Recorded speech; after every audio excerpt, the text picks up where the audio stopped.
It's really wonderful to be here tonight and talk about something that I have spent almost 8 years of my life doing. It's a project that just happened, and I'm not here to tell you any expert stories, but I'm just about to share my journey over the last 8 years and how it has become sustainist is what we can discuss a bit later. So just to sort of give a background of where we are, and Remer had this wonderful idea of making you hear a lot of noise when you came in. That was Old Delhi, and that is the soundscape that was very familiar. So he wanted to put the volume down, and I said, no, put it up, because that's how it feels real. So this is Old Delhi. As you can see, it's a city that is living and vibrant, and it's actually one of the seven cities of Delhi. So Delhi is one of the most historic cities in India, dating back to almost 1000 AD. And this was the seventh city, and it was designed by the Mughal Emperor Shah Jahan, the one who built the Taj Mahal. And it was designed as one of the most imperial, beautiful garden cities on the Islamic principles. It was inspired by the Persian city of Isfahan. And although it's popularly known as Old Delhi now, nobody calls it Shah Jahanabad anymore, or Purani Delhi as you would call it in Hindi. It covers an area of approximately 6.36 square kilometers and has a population of almost 375,000 people living there. So it's a very small area of a very big metropolis, which is extremely densely populated. So, like I said, it was built by the Mughal Emperor Shah Jahan for almost 60,000 people. And there's a lot of research being done on how beautiful it was, and the gardens and the waterways, and a lot of innovation went into the city planning. And it was a very rich city. There are notes which say that during the Mughal times, the GDP of Shah Jahanabad was the highest in the world because it was on a very important trade route where they traded precious gems and silk, etc. And from there, it became the capital of British India in 1911 when the British decided to move their capital from Calcutta to Delhi. And it was here that they started building the British capital of New Delhi. So till then, everything happened from this little historic core. But in 1947, when India gained independence and there was the huge partition, is when Old Delhi suffered the most because there were a lot of Muslim families that left overnight, and there were a lot of refugees that came in. So suddenly, a city that was designed for about 60,000 people, the 1961 census said that there were about 420,000 people living in. So you could imagine that this beautiful city of nobles suddenly had to accommodate all these people who came overnight. And as a result of which, in the first Delhi master plan, which was in 1962, it was declared a slum because people were living in deplorable conditions. They just came and they just started living there. So the planners, which were, it was the time in India when it had just become independent. They wanted to be this. They looked at modernism as a good way forward. They wanted to do greenfield development, and for them to solve the complexity of the old city was too tedious. So they just marked it on the map as a slum and said, "We'll deal with this later." Unfortunately, it's been 75 years and later has not come. So we've had three master plans, each saying that it's special area, it's heritage area, and we need to deal with it, but we haven't been able to deal with it in planning terms. So what happened was that as a result of it being declared a slum, a lot of the people who used to live there moved out. They built houses outside in the newer parts of the city, and their old Havelis or mansion houses were given for commercial establishments. People started workshops or go downs, and the idea of heritage as urban heritage did not exist. So till about 20 years ago, heritage in India meant forts and palaces and grand edifices. Your and my house was not heritage because everybody had similar houses. So because most of the residents moved out, the commercial establishments almost grew from 22,000 in 1961 to almost 155,000 in 1981. which meant that a lot of people just gave up on the old city. It wasn't a place for living, it was just a place where they did business. So this is what happened. This is the Palace of Begum Samru, one of the most historic monuments in Delhi, but it is a wholesale market for medical equipment.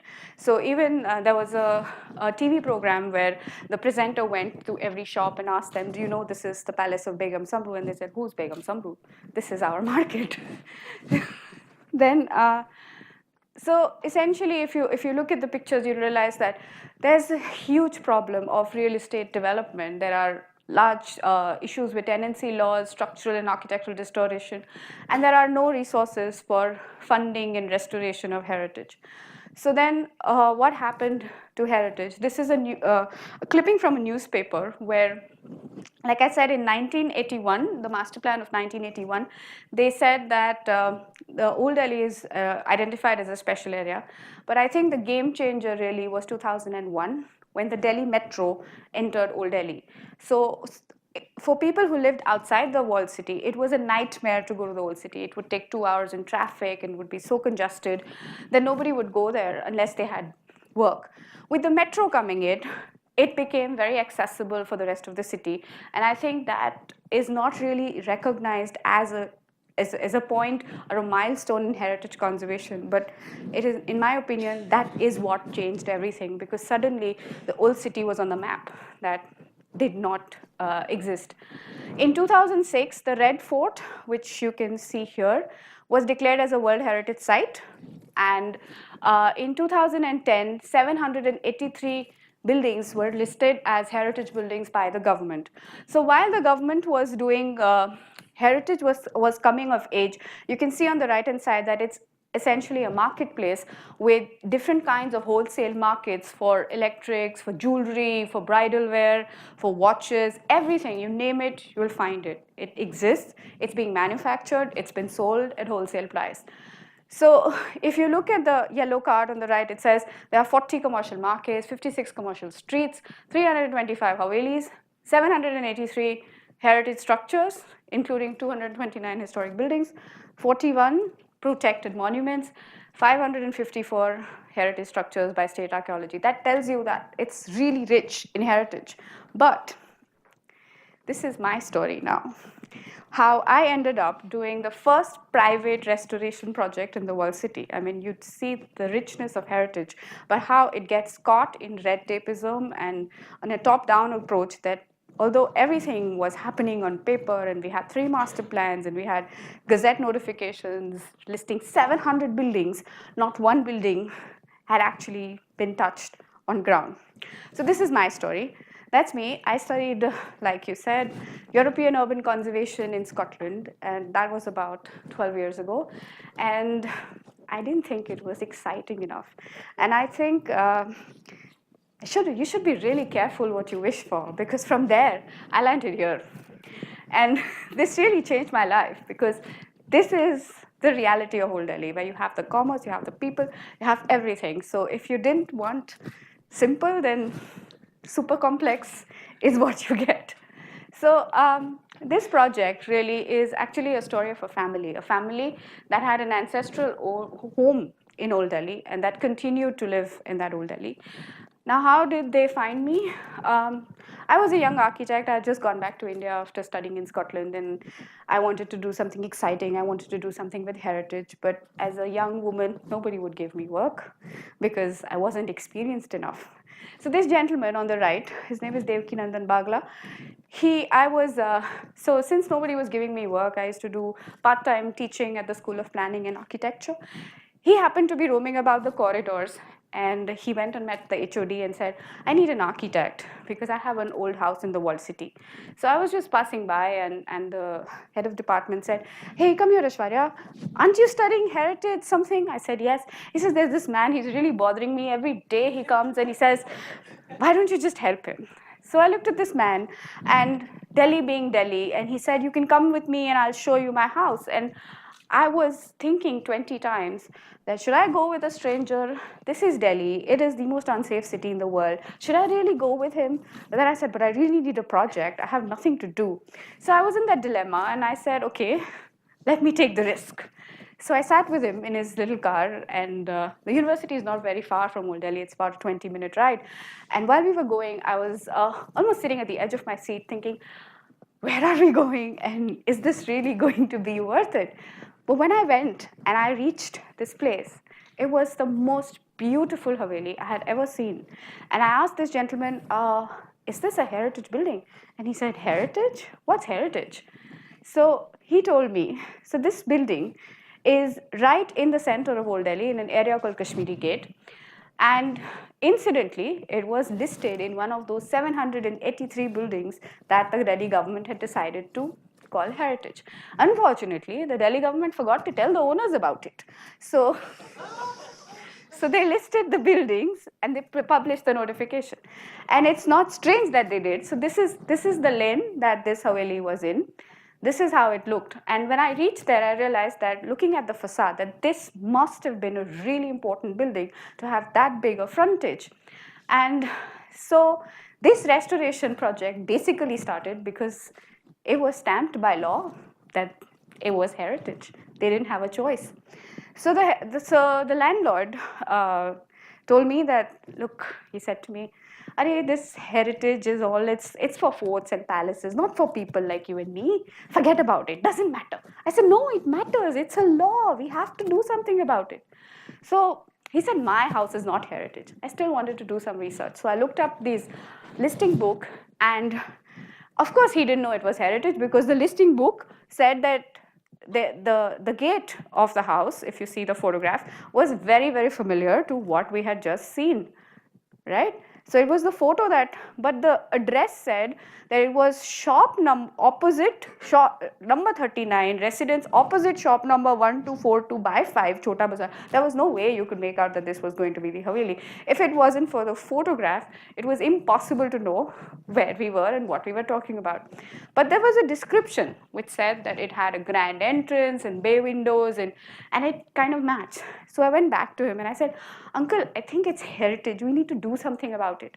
So he said, let's get rid of it. I mean, nobody will know. I said, no, people will know. We have to do something about it. So I think it's very important because here was a journey of a man who had no idea of what heritage meant, what heritage was, what it mandated to be a grade 2 heritage building in Delhi. And conservation was not for him because he said, conservation is not for me. Conservation is for heritage hotels, forts, palaces, not for people like you and me. Because the general idea was that conservation is about the past. He said, look, I have 3 sons and I want to get them married and I want them to stay with me. So can you please spruce up my house? Instead of telling me about what is heritage, I'm not here to do your masters in heritage conservation. I'm here to live. So this was, why should we conserve? So I had to actually do my lesson in why we should conserve. Every day I would come up with an idea and tell him, maybe we should restore it. And he said, but I told you, I just want 3 apartments. And I would say that he was a very, very generous man who listened very patiently to whatever I would come up with and very politely tell me, it doesn't work. So one day, and this was almost 2 months down the line, when I suddenly woke up one day and I think I had cracked it, I don't know how, and I called him up and I said, Uncle, I know why you should restore your building. And he said, why? I said, you said you have 3 sons and you want to get them married. I said, let's restore your house. All the prospective brides will think that you're this really good, noble family. And it took me 1 minute for him to process that idea. He said, okay, let's do it.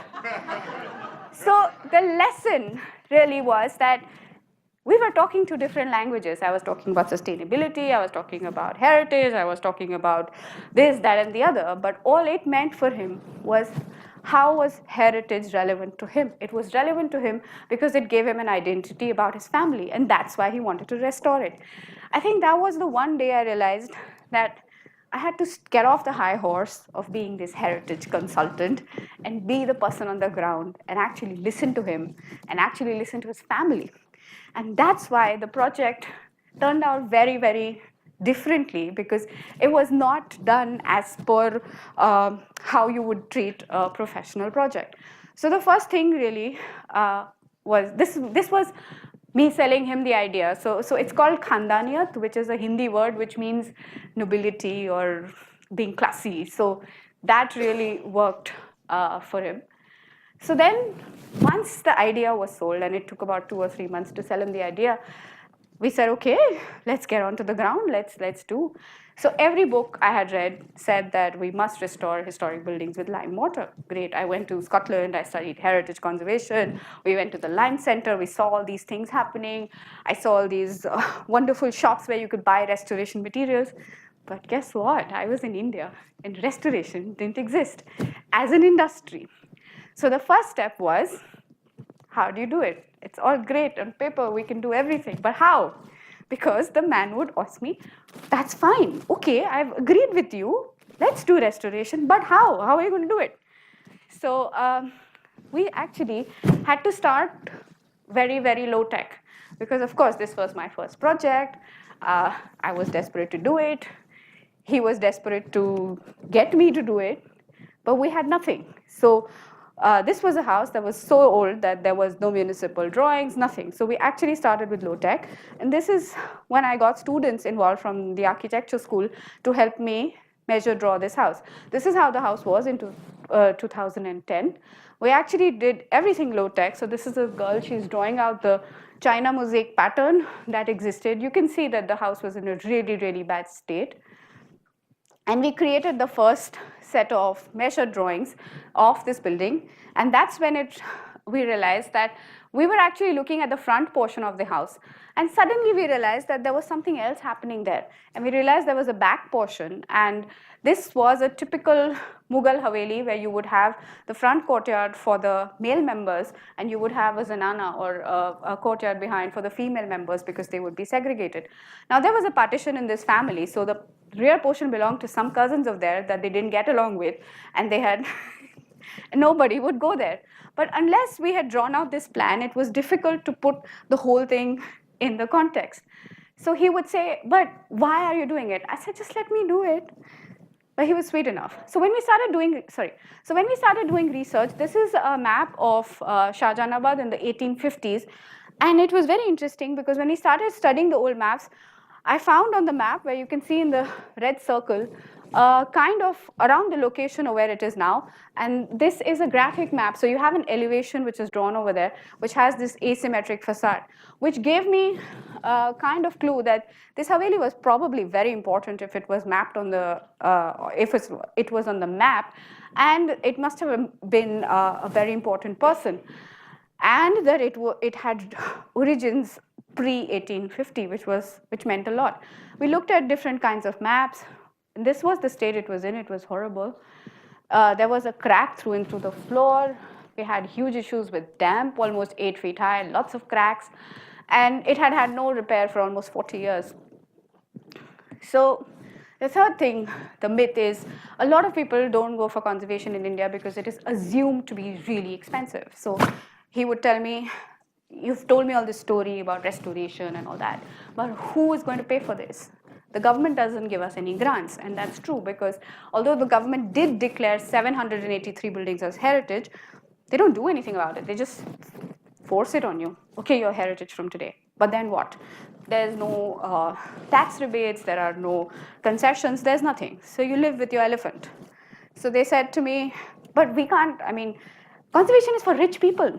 You know, the ones who live in huge palaces, etc. It's not for us. I said, no, but we'll make it work. We'll do something. So we came up with jugaad. Now, jugaad in local parlance means innovation with whatever is available. And this is how it actually got related to. For me, jugaad was sustainability. In the given resources, economic resources, how could we achieve what we wanted to? So the first thing was, we brought in a set of contractors. This is my friend Shilpa and her husband. They were contractors for regular buildings. And when he asked me, okay, how are you going to do this? I asked them, they were always interested in doing heritage. So they asked me, I said, would you want to do a contracting job? So they said, yeah, okay, let's try it. So the owner was very, very skeptical. He said, no, I'm not sure. Do we really need a contractor? I really convinced him that we're going to do best practice. We're going to do this really nicely. Let's get a professional contractor involved. So initially he said, yes, okay, let's do it. So our step one was, okay, now we wanted to restore this building with lime mortar, and we had figured that we can't buy it. So then what do we do? So we looked at, the first thing we did is we went to all the different sites that conservation was happening in Delhi. Now, unfortunately, they were really huge scale sites. So there was the Humayun's tomb, which is a huge World Heritage site. The Aga Khan is spending lots of money on it. So we went and saw the infrastructure. It was huge. And just the mortar mill cost some 8 lakhs of rupees. We didn't even have that kind of money. So we went to see what people were doing. We almost came to the point where we said, it's not going to work. We thought of many things. They said, let's go and make it in some village and bring it. But by the time we would bring it, it would get set. So we had lots of issues on trying to figure this out. When we actually scaled down a version of it, and we created a mortar mill on site within the little courtyard with locally available bricks, a mortar that came from the second-hand mortar market, and 2 stone wheels of something which is called an idli maker, which basically grinds pulses to create a South Indian food item. And it was trial and error, because the first time we tried it, it went too fast and it just splashed everything over. The second time, so it took us time and lots of trial and error to figure it out how to make this mortar. And eventually, we cracked it. We looked up all the books, and the recipes that they gave in the books, it would just not work. And we were sitting around wondering why this is so complicated. It's like trying to crack a nuclear code. What was it? Why wasn't it working? And then there was this old guy. He was one of the craftsmen who was just sitting on the side, and he would just laugh at us, and he would say, these girls have gone mad. He would tell my friend's husband, he said, these women have gone mad. This is the day of cement. Who does lime? Like, are they nuts or something? And then he would just sit and say, let us try, and just smirk and say, they think they're going to do this from the book. Really? Are they really going to do this from the book? And then after a few failed attempts, I think he lost his patience, and he said, you know what, just move aside. I will tell you how to do this. So we said to him, if you knew all along, why didn't you say something? He said, I didn't think you would really last this long. But well, since you insist, this is how you do it. So he told us something which was very basic. He told us that the lime mortar changes from region to region, and every region has a specific recipe. So the books that we were reading was from another region. So there were recipes in Rajasthan and in the south of India, which just were not working, obviously, because they were for a different climatic context. So he told us, this is not the season to make. You have to make in May, when you get this fruit called bale, and that's what you put. I said, you could have saved us a lot of time and told this to us a long time back. He said, well, so this is the gentleman, and we use this entire homemade lime mortar to build walls, to do the structural repairs. Now, I told you that the building had lots of cracks. So we mapped all the cracks, and we did a lot of research online, and we figured out that to stitch these cracks with lime mortar, etc., we needed really high-grade stainless steel, because lime would corrode anything else. So we looked at different examples. We looked at helifax that could have been imported from England, which would have again cost us a bomb. And we were wondering, how could we solve this problem? So I would say I had a very jugaru structural engineer, which is the guy in the black pant, who later became a film star in a local film industry. That's a separate issue. But what he did for us was remarkable. So he asked us, he says, what do you want? I said, we need a solution in stainless steel and something. And our owner, who was listening to us, said, hey, wait a minute. I manufacture stainless steel utensils. What do you want? So Umaid, our hero, actually designed a simple slab. This is homemade stainless steel, designed by the structural engineer, manufactured by the client in his own factory. And that's what we use to stitch up the cracks. So if you can see here, and it's been, oh, sorry. I did something. Yeah, sorry. So this is what we did to stitch up the cracks, and it's been 5 years, and not one crack has reappeared.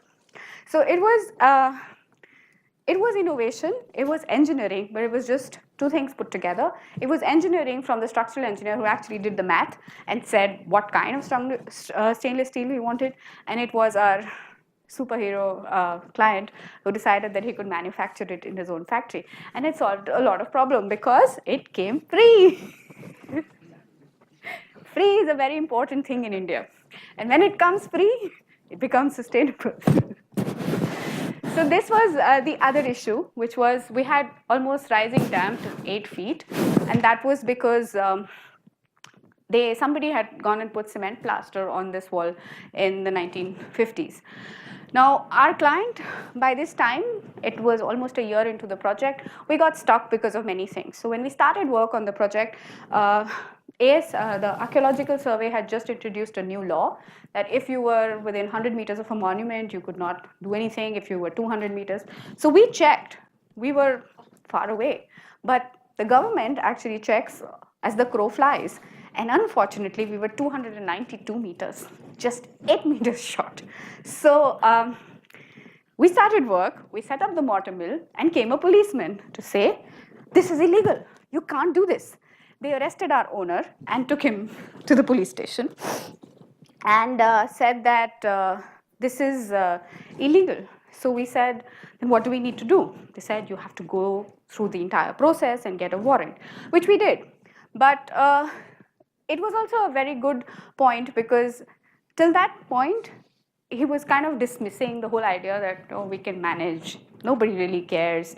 It was that whole trip to the police station that made a whole bit of difference because heritage suddenly became serious business. When we were doing this, I told him that we should actually take down the cement and we should do lime. And the craftsman and the owner, they were like, no, poor people do lime mortar. Why should we do it? And I tried to explain to him scientifically, it's because your building needs to breathe, this, that, and the other. And he said no. And then he would do some research and he would come out and tell me, why don't we do silicone injections? Why don't we put this? Why don't we put that? And I would be like, he kind of had this impression that it's poor people who use these kind of local materials. We can afford something more exquisite. So why are we doing this cumbersome old style process? But I think it took us almost 2 or 3 years for him to believe it, because when we actually took it off and put back the lime mortar and the complete dampness disappeared, I think that day we won him over. But it took us quite a while to get there, to get the right mix of the mortar, to be able to put it on the wall and for it to dry. And then he was sold. Then he became the champion for lime mortar. This was, I showed you in the drawing that we had this huge crack in the center of the floor, and we actually took down the floor one by one, looked at the foundations, and they were absolutely fine. So we used the homemade lime mortar to reset the floor. This was the lime concrete being laid. It took time to get strong. We salvaged almost everything. Now, the same thing happened with wood. Now, we had these really huge fan lights, and initially, when we started the work, the owner was very enthusiastic, and he said, we can buy everything new. And I said, no, we don't need to. We can just repair it. And he said, no, I can afford it. We can buy something new. And then he found some connections with some neighbors, friends, sons, brother-in-law who had a timber factory somewhere, and he said he would get a good discount. And so I tried to convince him that it's sustainable, let's do this, let's do that. So eventually I said, okay, if you really insist, then we said, okay, for some new doors, why don't you order your great wood from your great connection and get a discount? So he got that.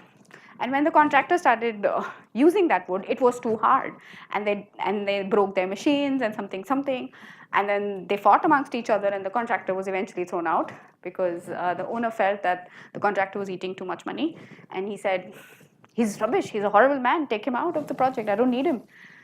And although the contractor and his wife left the complex, all the labor stayed back. And I wondered why. And they said because they'd been given 100 rupees each extra from whatever the contractor was giving them. So the labor force stayed and the contractor went away. So then it became my problem because now there was no contractor and it was up to me to get this done. So this was the flooring that we put back. In everything, we used local craftsmen, and so our job really was not just to design but also to make sure that they did it. And this is them.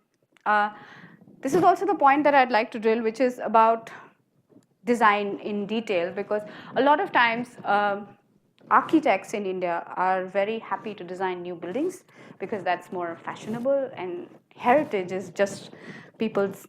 A lot of people used to say heritage conservation architects don't really do any work. They just sit and they talk and they're activists, but they've never really done anything. So a lot of times they say, and there's no design in conservation, is there? Because you're just restoring what exists. You don't have to use your brains. Architecture is about making new things, making big buildings. This is not architecture. So I always use this PowerPoint when I'm teaching students to say, you know, you need to be a really good architect to be a heritage conservation person, because unless you do this, if you're not a good architect, you can't do heritage conservation. So don't tell me that I'm not a good architect. I'm a very good architect. And I'll explain why. So as you saw, the Haveli was in very, very bad condition. There was nothing of the old finishes that we could see. So this is another Haveli. This is the Chunamal Haveli, which is one of the richest person in Delhi, owned this 100-room Haveli in Chandni Chowk. They were so rich that they had imported tiles from Italy and England all over their house. So we looked at those patterns, and of course we could not afford to get anything from England or Italy. So this is what we did. We copied the design. We measured the tiles. We copied the design. Went to a local vendor in Khurja, which is on the outskirts of Delhi, and got him to make it. We looked up a website. There was a German website that was selling these tiles, where each tile was almost costing 90 euros to, of course, we couldn't afford it. But we got the idea that if the Germans could make it, we could make it cheaper. So we went and found this guy, and there we were. This is what it was before, and that is how it was after. Now you'd ask me, what's the big deal about these tiles? Now the big deal about these tiles is that when we decided to make the lime mortar, all our senior colleagues told us that you can use the lime mortar, but when you make kitchens and bathrooms, you'll have to use cement. I said, that beats the whole purpose. We've read like thousands of books saying lime mortar, lime mortar, lime mortar, and then suddenly you want us to use cement? Why? And nobody had an answer to that, but they just said, because that's how it is. I said, but there has to be a reason. So we did lots of research, and we had lots of failures, because we tried to put these tiles with the lime mortar and they would just fall off. And once we started doing research, and we realized that it had got something to do with this the surface area of the tile. If the tile was big enough, lime mortar was not strong enough to hold it. But if it was small, it would stay. So that technical detail actually influenced the design. And we decided to go in for these small tiles, which would be with the ambience and all of that. But there was a technical reason behind it, which is why I said the design is in the detail. It's not about looking pretty, but there was a reason why we did what we did. So this is how the courtyard was. This is how it is now, and you can look at the little tiles behind that we have put in the courtyard. Oops. Yeah, sorry. So the other thing was the restoration of the China mosaic patterns. Remember I showed you a picture of a girl drawing it out? Then this is some members of my office team, and the person in the blue is the craftsman. His name is Tawfiq. So people had forgotten how to make China mosaic, but this gentleman was actually a stone craftsman, and he said that he can try, but he was not sure. And the other people are actually trained as architects. So we did a little workshop where the architects and the craftsmen worked together, and we tried to figure it out if it would work. So it was an incredible amount of fun, because these kids, the architects, had never worked with their hands because they were so used to telling people what to do, they had never known how to do it. But just by the fact that we were trying to do a workshop, they just had a huge amount of fun. And also, the craftsman then could come up with innovative ways of, yeah, this is possible. Otherwise, it's very easy for people to say, no, it can't happen. But then there are ways how it does. And the biggest myth really is that the architect is a decision maker. Well, in my case, the architect was the last person who made the decision. So like I said, there was the contractor, and you can see here they're fighting, and I'm sitting almost like a judge trying to mediate the situation. It took almost about 8 months of mediation before they actually left. So then it was left to me to explain to the. I almost felt like I was holding this baby because everybody ran away, and everybody, all the labor who stayed back, they looked up to me and said, "What do we do now?" So this is people from my team. Again, the craftsman. This is the. So the thing with conservation, particularly traditional skills, is I think everybody knows it. It's common sense. But the minute we try to put it in a box and try to say it's really elitist and it's this and it's that, we take it away from the people. So in this project, we realized that actually what made sense worked. So when we started with the lime mortar, and people were not sure why we were doing it, but once it started happening, everybody had an opinion about it because somebody had seen their grandfather do it, somebody knew something else about it, and slowly I didn't have to stand on site because everybody got it. It was common sense. They could touch, they could feel, and they could say, yeah, it's done, we can use it. And slowly, this is Baglaji's help, Ramesh, he was his household help. He became the supervisor because he knew how to do it. And these are the other people doing up the work. We had, these were all local carpenters who worked on site. So they set up the workshop inside the house while we restored the building. This was experiments. So heritage meant many things. So on one visit to Pondicherry, somebody thought that we should paint the Haveli this color. And then we had to really convince them that, no, that was French colonial, this is Mughal Delhi, it's different. But we had to actually do it and say, look, it can be made to look different. It will look nicer. And finally they agreed. So it was always a process of negotiation. It was always a process of discussion. The architect could never say, do this and it'll be done. You had to give a justification. Why? This was another thing. This is so there are many places in Rajasthan where lots and lots of Havelis are taken down and sold for export, mostly to America. A lot of people buy these old houses, they buy the doors, the windows, the columns. And by this time, we were in 2015, the owner had become a heritage enthusiast. Everything heritage was really great. So he said he knew someone who had these go-downs and we could go and buy old furniture. When we went there, it was really heartbreaking because there were villages and villages of heritage just torn apart and put into doors, windows, whole workshops and sheds full of doors, windows, columns. And I really didn't want him to buy anything from there because it was just so sad. And luckily, what worked in my favor was they almost chose one bed. And when they asked the price, of course, it was antique, so it was very expensive, is when the owner's wife said, but we have this kind of furniture in our store. Why should we buy from here? And so suddenly, out came old furniture from the store, which was restored by the craftsman, and we didn't need to buy new. So what the trip to the go-down definitely did was it opened their eyes to the fact that they were sitting on antique, which they thought was not worthy or was old and regressive. And suddenly, when they started seeing the economic value of that, what people were ready to pay for it, it just suddenly came out of the closet. So this was another story where this is the wholesale light market. And we wanted to buy lights. So we bought this chandelier, locally made in Delhi for this house. And It was an interesting story because I had gone to the shop with another client of mine and they'd gotten a 40% discount from another store in Khan Market. Now that is a retail store and the same had a wholesale market.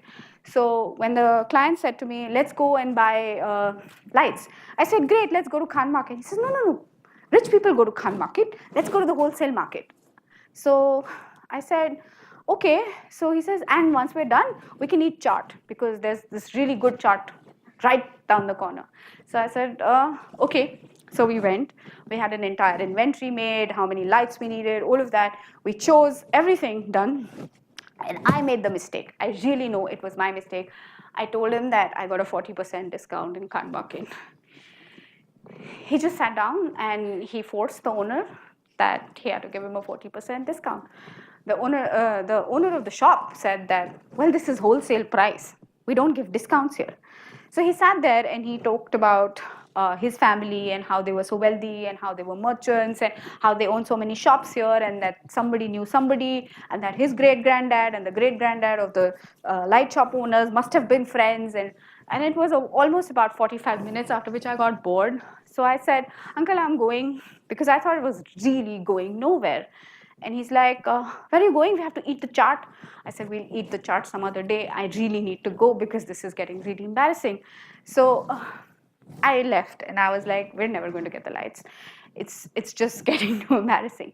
2 weeks later, I get a phone call. He says, come, we have to fix the lights. I said, you got them? He said, yeah. I said, did you get the discount? He says, yes, 40%. He sat there for 2 more hours, brought out so many relationships that the poor guy had no choice. But that's what happens in India. You always know someone who knows someone else, who knows someone else, and you can always bargain. And the person who bargains the most is the most intelligent person. You never buy something at market rate. You have to say, if somebody tells you that this is for 100 rupees, you have to say, no, 50 rupees. And then you reach at 80 and buy it. But you would never buy anything at market value. So therefore, the lights, which were locally made, came quite cheap as well. The other thing was about restoring to original design. So when we did the survey, we realized that the Haveli actually had 2 phases. There was the red phase, which was the Mughal phase, and then there was a British phase in which it was reconfigured. So you had, at one end, you had the Mughal arches, but then you also had the fireplaces and the jack arches and the bay windows, which came in much later. This is the Mughal arches. Then these are the British interventions with the fireplaces and the jack arches. So this was our research. But when we started doing work on site and the plaster was removed, whatever we had thought actually came true, because we found 2 kinds of brickworks in the wall. The left one, which is the narrow bricks, was actually the Mughal brickwork, and the modular bricks was what was the British period bricks, which were brought in later. And there were many surprises. The layering of time was obvious in the whole Haveli. So we found remnants of foundations of older walls with complete plaster. We found columns that were buried under the floor. We found remnants of a Mughal fountain, which was almost 10 feet below the courtyard level. And it's a very sad story because, as a heritage conservationist, I really wanted to expose the archaeological find because we found this really great Mughal courtyard fountain, and it went with the whole Mughal garden theory and all of that. But the owner and his family said it was bad luck, that it was completely inauspicious for them to expose that courtyard. So all we could really do was reach a point where we documented it and closed it back and put tiles over it. There were a lot of other intangible design factors, like they believed in this thing called Vastu, which is like Indian Feng Shui, where they didn't want us to use black color in their house. They wanted us to do pink color in the bedroom. They had all these other, which really influenced the design. And it was up to us how we could respect their wishes and their beliefs while making sure that the building did not look as bad. And I still feel bad because when they fell on bad times later on, they never forgot to mention the point that you had opened up the courtyard, and that's why we fell on bad times. And I can only imagine if I had forced my way and left it open, I would have been crucified, really. So this is what I was talking about, no role for design in conservation. Okay, this is the nicer part now. So this is how the Haveli was. This is what it's become. It's completely homemade with the lime mortar that we made on site. The carpentry was made by the carpenters who sat and made it.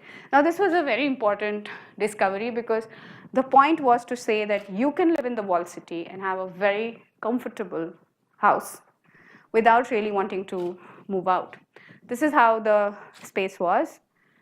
This is what it became. The doors and windows are all original. They've just been refurbished. This is how it was. This is what it is now. They continue to live there. And the entire work happened while they lived in the property. That's why it took 7 years, because it was room by room, slowly, steadily, fighting one day at a time. So by the time we were into the project, we realized that a lot of people believed that conservation was just extremely complicated. And that's why a lot of people didn't take it up as an option, because they said, it's just too complicated. Just leave it. Let's just demolish it and build something new. Because every time somebody would see a structural problem in the building, they would always advise people, break it. Let's just make a new building.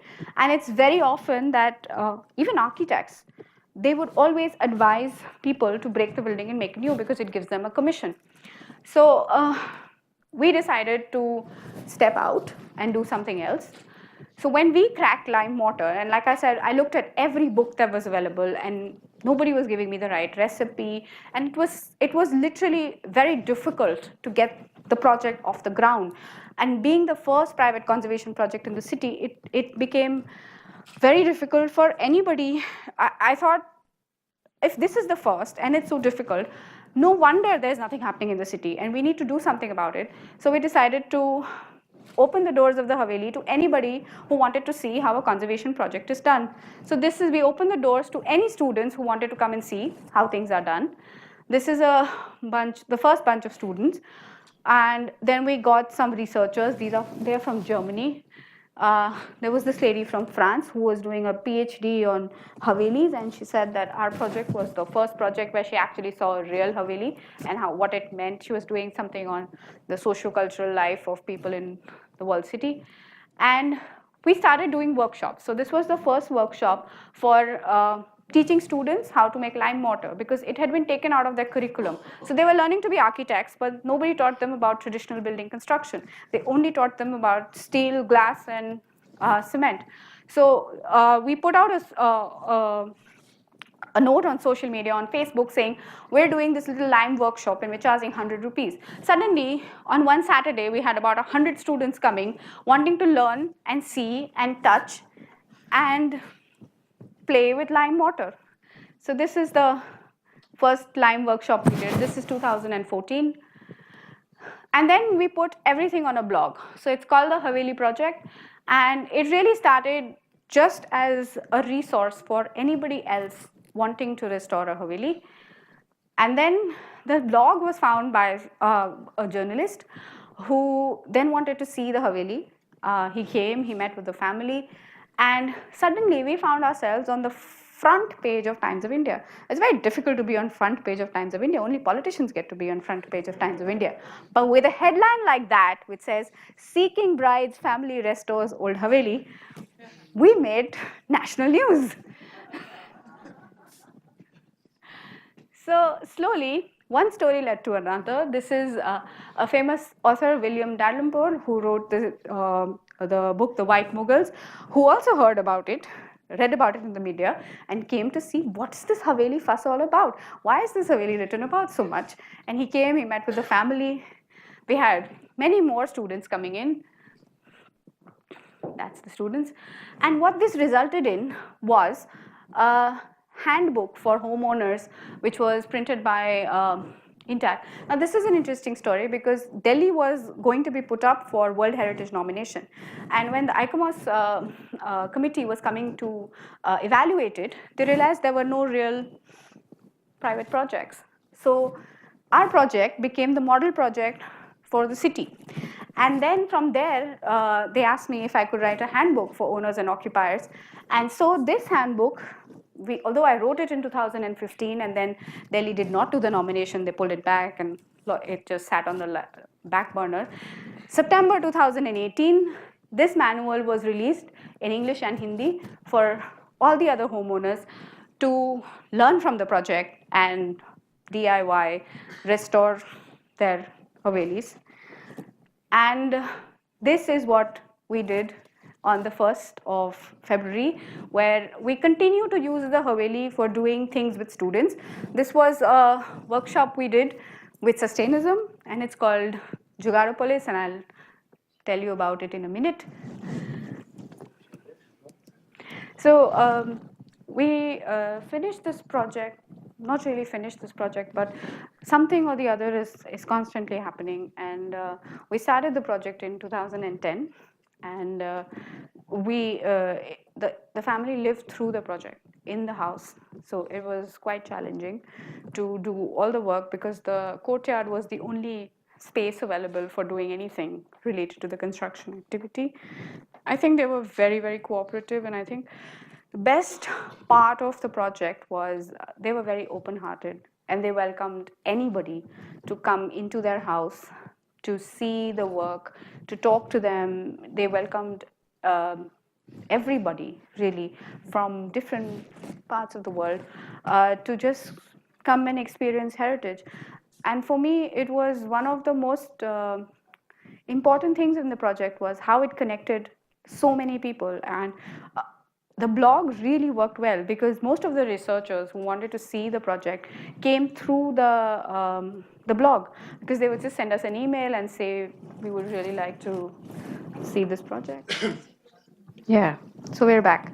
Okay, so the family allows us to use the Haveli even now after it's restored for any kind of workshop that has got to do with students. We're also encouraging them to let out their space for more commercial ventures because they spent a lot of money in heritage restoration.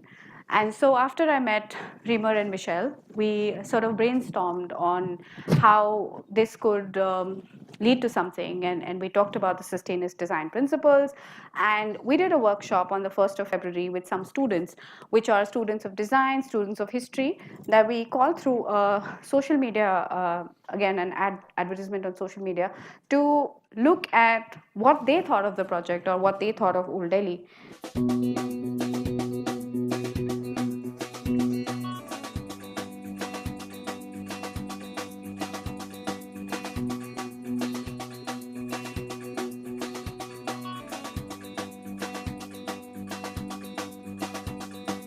Something gold, oh something gold, oh something gold, oh something good tonight, make me forget about you for now.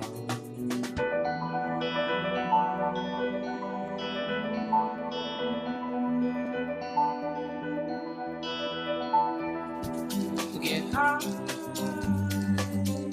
get the floor before you go. Matador, escort your mind, let's go. But something good, oh something good, oh something good, oh something good tonight, make me forget about you for now.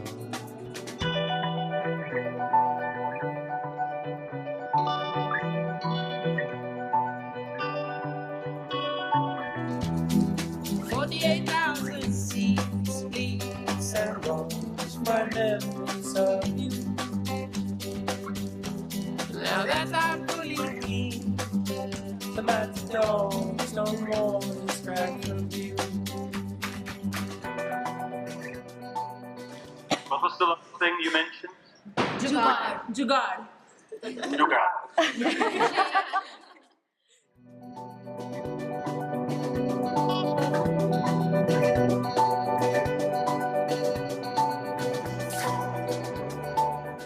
So these are the four principles.